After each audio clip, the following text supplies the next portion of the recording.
नमस्कार दोस्तों हम में से हर कोई एक अच्छा लंबा और हेल्दी जीवन जीना चाहता है, लेकिन हमारी लाइफस्टाइल में आए हुए चेंजेस की वजह से और बीमारियों ने हमारे स्वास्थ्य पर बहुत बुरा असर डाला है। लगातार स्ट्रेस के कारण काम और हमारी पर्सनल लाइफ में बैलेंस बनाना भी कठिन हो गया है। आज मैं आपको एक ऐसी गंभीर बीमारी से रूबरू कराऊंगा जो कि बहुत तेज़ी से बढ़ रही है और जो कि कई बार जानलेवा भी होती है। जी हाँ, हम बात कर रहे हैं ब्रेन स्ट्रोक की। आइए इस वीडियो के माध्यम से समझते हैं ब्रेन स्ट्रोक क्या होता है, ब्रेन स्ट्रोक के क्या सिम्टम्स लक्षण आते हैं, साथ ही इसके कारणों को भी देखेंगे और कुछ बचाव के तरीके, साथ में मैं आपको इसका होम्योपैथिक इलाज भी बताऊंगा दोस्तों।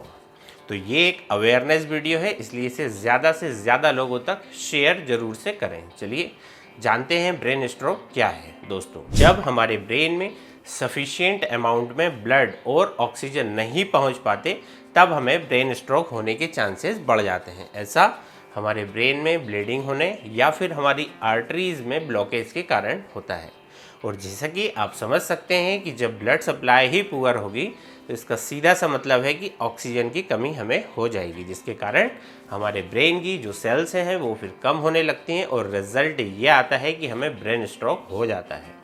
आजकल दोस्तों ब्रेन स्ट्रोक बहुत ही कॉमन हो गया है और ब्रेन स्ट्रोक दुनिया भर में मौतों का सबसे कॉमन कारण होता जा रहा है। इसी के साथ ब्रेन स्ट्रोक के कारण होने वाली डिसेबिलिटी भी एक बहुत बड़ा चैलेंज है। ब्रेन स्ट्रोक के कारण पैरालिसिस जैसे कॉम्प्लिकेशन अक्सर मरीजों को हो जाया करते हैं, क्योंकि ब्रेन के जिस हिस्से में भी स्ट्रोक हुआ है उससे रिलेटेड बॉडी पार्ट की एक्टिविटी भी इससे अफेक्टेड हो जाती है।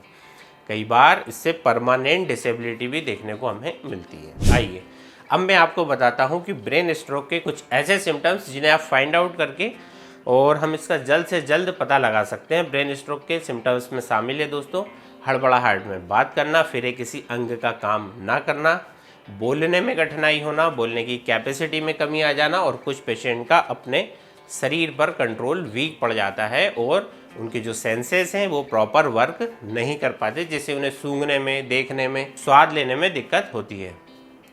टच के प्रति भी उनका सेंसेशन दोस्तों कम हो जाता है और कई लोगों को फेस की एक तरफ की मसल पर उनका कंट्रोल खत्म हो जाता है। इसके बाद डबल विज़न, उल्टी आना, जी मिचलाना, चक्कर आना, गर्दन की अकड़न, मेमोरी का वीक पड़ जाना, साथ ही साथ कन्फ्यूज़न होना, कई बार बेहोशी और सीजर, यानी कि पेशेंट को कई बार इससे दौरे भी पड़ सकते हैं।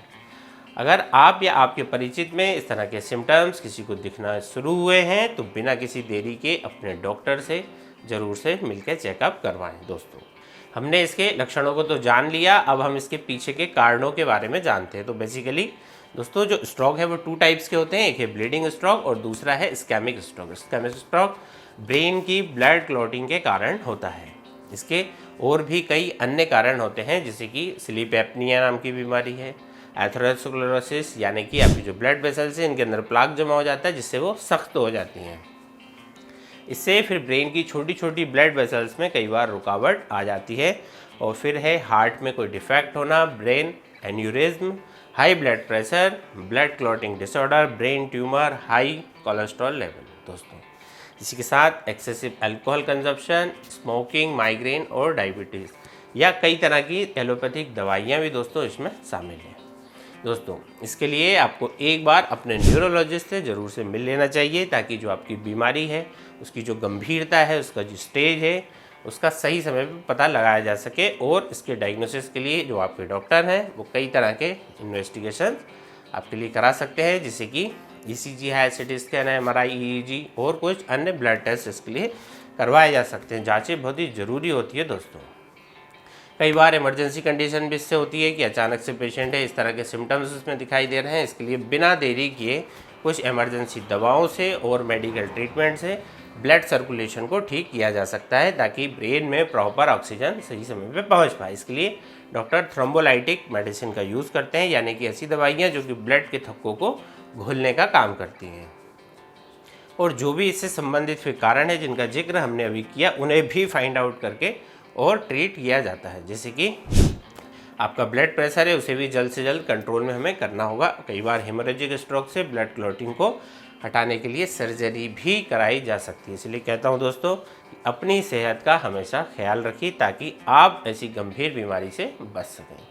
चलिए अब घबराइए नहीं, मैं आपको कुछ टिप्स दे रहा हूँ कि ब्रेन स्ट्रोक से बचने के लिए आप इन टिप्स को फॉलो कर सकते हैं, जैसे कि अपने वजन को रखें कंट्रोल में। दोस्तों अक्सर मैं बताता रहता हूँ अपने वीडियोस में कि हाई वेट जो होता है वो कई बीमारियों को इनवाइट करता है, जैसे कि हाई ब्लड प्रेशर है, डायबिटीज़ है, और उन्हीं में से एक है ब्रेन स्ट्रोक।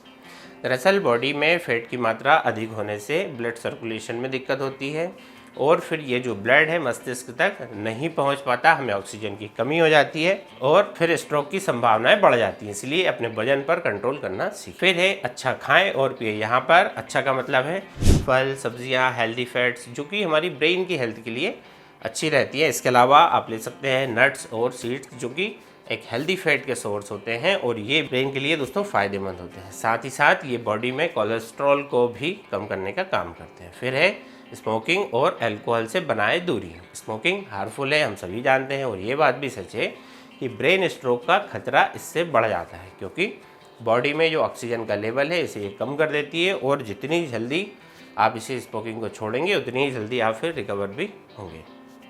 दोस्तों इसके बाद आती है एक्सरसाइज। तो बॉडी में जो ऑक्सीजन है इसकी मात्रा को बढ़ाने और हमारे ब्रेन, हमारे हार्ट, हमारे अदर ऑर्गन्स को हेल्दी और फिट रखने के लिए एक्सरसाइज करना बहुत ही ज़्यादा ज़रूरी है। इसके लिए आप रेगुलर आधे घंटे एक्सरसाइज ज़रूर से करें। हाई ब्लड प्रेशर है, डायबिटीज़ है और कोलेस्ट्रॉल है, इनको कंट्रोल में रखना दोस्तों बहुत ही ज़रूरी है। अगर हम सभी हेल्थ कंडीशन के बारे में बात करें तो जंक फूड और ऑयली खाने से हमें परहेज़ करना चाहिए, क्योंकि ये तीनों ही जो बड़ी बीमारियां हैं ब्रेन स्ट्रोक के खतरे को फिर बढ़ा देती हैं। दोस्तों अब मैं आपको बताता हूँ ब्रेन स्ट्रोक को मैनेज करने की कारगर होम्योपैथिक दवाएँ। याद रखें दोस्तों, ये वीडियो आपकी जानकारी मात्र के लिए। ब्रेन स्ट्रोक की कंडीशन में सेल्फ मेडिकेशन बिल्कुल भी नहीं करें। तो दोस्तों जो होम्योपैथिक दवाई ब्रेन स्ट्रोक की शुरुआती स्टेज में दी जा सकती है वह है एकोनाइट नेपेलेस 30। ये दवा एकदम इनिशियल स्टेज में दी जाती है। यदि ब्रेन स्ट्रोक का जो कारण है कोई इमोशनल शॉक है, कोई डर है और व्यक्ति बहुत ही ज़्यादा घबराहट, बेचैनी महसूस कर रहा है, पेशेंट बहुत ही ज़्यादा रेस्टलेस हो रहा है, इधर उधर भाग रहा है, उसका चेहरा लाल और गर्म हो जा रहा है, पेशेंट की जो पल्स है बहुत फास्ट देखी जा रही है, हाथ उसके गर्म हैं, पैर उसके ठंडे फील होते हैं, हाथ पैरों में झुंझुनी के साथ साथ एक सुन्नपन भी देखा जा रहा है, खासकर कि लेफ्ट आर्म में। तो यदि इस तरह के लक्षण आपको दिख रहे हैं तो इस कंडीशन को मैनेज करने के लिए इस दवा की हर घंटे में 2-2 बूंद दी जानी चाहिए, जब तक कि पेशेंट किसी हॉस्पिटल या डॉक्टर के सुपरविजन में ना पहुंच जाए। दोस्तों नेक्स्ट मेडिसिन है पिट्यूटरी 3x टैबलेट। दोस्तों किसी भी कारण से होने वाले सेरिब्रल हेमोरेज को रोकने के लिए और ब्लड के थक्कों को एब्जॉर्ब करने के लिए ये दी जाती है। इसी के साथ अगर मरीज को चक्कर की शिकायत हो, कंसंट्रेशन में दिक्कत आ रही हो, कन्फ्यूज़न हो, सर में भारीपन हो, इत्यादि समस्याओं को दूर करने के लिए दी जाती है। दोस्तों इसका जो डोज रहेगा ये टैबलेट फॉर्म में है, 2-2 गोली दिन में 4 बार आपको इसको ऐसे ही चूसना होता है। दोस्तों एक और बहुत ही इफेक्टिव होम्योपैथिक मेडिसिन है आर्निका मोंटाना 30। होम्योपैथी में इस दवा को यूज़ किया जाता है जब कोई भी समस्या चोट लगने के बाद, एक्सीडेंट के बाद शुरू होती है। यदि आपको ब्रेन स्ट्रोक का जो कारण है, कोई एक्सीडेंट है जहाँ पर आपको ब्रेन स्ट्रोक हुआ है, तो आर्निका मोंटाना 30 आपके लिए सूटेबल रहेगी। यदि इस तरह का लक्षण है कि फोरहेड जो है वो बॉडी के मुकाबले ज़्यादा गर्म महसूस हो रहा है, तो ये जो सिम्टम होता है दोस्तों, ये आर्निका को प्रेस्क्राइब करने का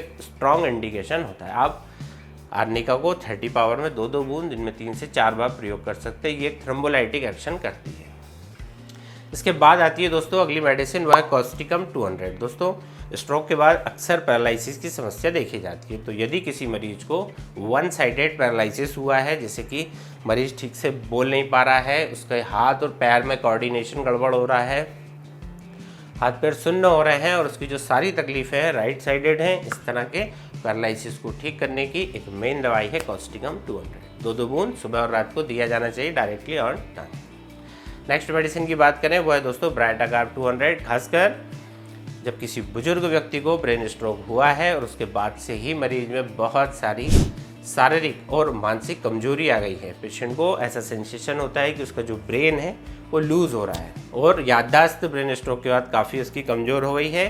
तो इससे दवाई से ठीक हो जाएगी। पेशेंट के कई हिस्सों में जलन का उसे एहसास होता है। दरअसल बुजुर्गों की जो खून की नसें हैं वो कठोर हो जाने के कारण ब्रेन स्ट्रोक उनको होता है और ये दवा बुजुर्गों की बहुत सारी समस्याओं में कारगर होती है। इसका जो डोज रहेगा दोस्तों 2-2 बूंद सुबह और शाम को डायरेक्टली ऑन टंग आपको लेना है। दोस्तों कई लोगों को इस गंभीर बीमारी की दोस्तों सही समय पे जानकारी नहीं हो पाती है, जिसके कारण कई लोग सिम्टम्स को नज़रअंदाज भी कर देते हैं। जैसे कि यदि आपको बोलने में, चलने में, कोई भी एक्टिविटी करने में यदि कठिनाई महसूस हो रही है तो उसको कभी भी नज़रअंदाज नहीं करेंगे दोस्तों, क्योंकि ये जो है एक लाइफ थ्रेटनिंग कंडीशन हो सकती है, जिसके बारे में लोगों को अवेयर होना बहुत ही ज़रूरी है। और इस वीडियो को बनाने का मेरा जो मकसद है वो दोस्तों आप लोगों को जागरूक करना है इस गंभीर बीमारी से। आशा करता हूँ कि मैं उसमें कामयाब रहा।